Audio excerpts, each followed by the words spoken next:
مرحبا، كيفكم؟ الجو ببلجيكا اليوم شوب نار، مثل النار اللي اشتعلت، نار الحرب اللي اشتعلت من امبارح بين إسرائيل وإيران.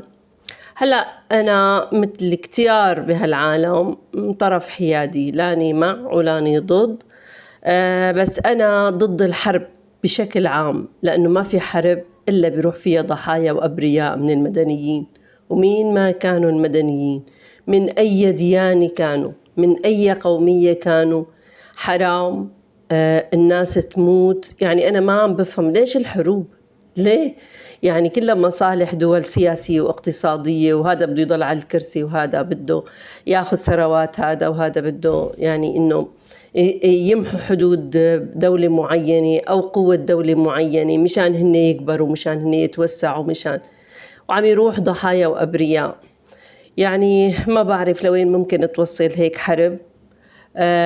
مين ممكن تأذي من الشعوب اللي حواليها، يعني بين إيران وبين إسرائيل. في دول كتير يعني بمروا بمحيط كامل من الدول العربية وغير العربية. فقديه ممكن يكون يوصل الأذى والشر لهي الدول. سوريا، ما بدي أنا أحكي سياسياً، بس سوريا كانت يمكن هي قبل النظام الجديد كانت هي عائق أو حاجز لهي الحرب، يمنع هي الحرب، وكانت يمكن هي تمتص معظم هاي الضربات.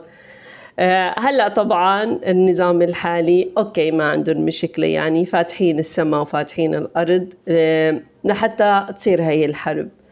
هلأ يمكن إسرائيل هي اللي بدها الحرب، مثل ما بيقولوا خوفاً أو حرصاً على أمانهم واستقرارهم، بيخافوا من إيران ومن النووي اللي عم تصنعه إيران. هلأ ما بعرف، يعني معقولة ما في حلول؟ يعني كل هالدول العظمى اللي موجودة في الكون، في الكرة الأرضية، ما أنا قادرة تعمل توافق دولي بحيث إنه يبين لكل دولة شو عليها حقوق وواجبات ويرسموا الحدود، يعني بحيث إنه يكون الكل مرتاح. يمكن أكيد طلبي هذا يمكن مستحيل. من لما خلقت البشرية من آدم وحواء وهابيل وقابيل، الأخوة قتلوا بعض، فكيف هلأ دول ومصالح؟ كان بسوريا مثل ما شايفين كمان الذبح والقتل بين الأشقاء، الخيانات بالطائفة نفسها، عم نلاقي في خيانات وفي غدر.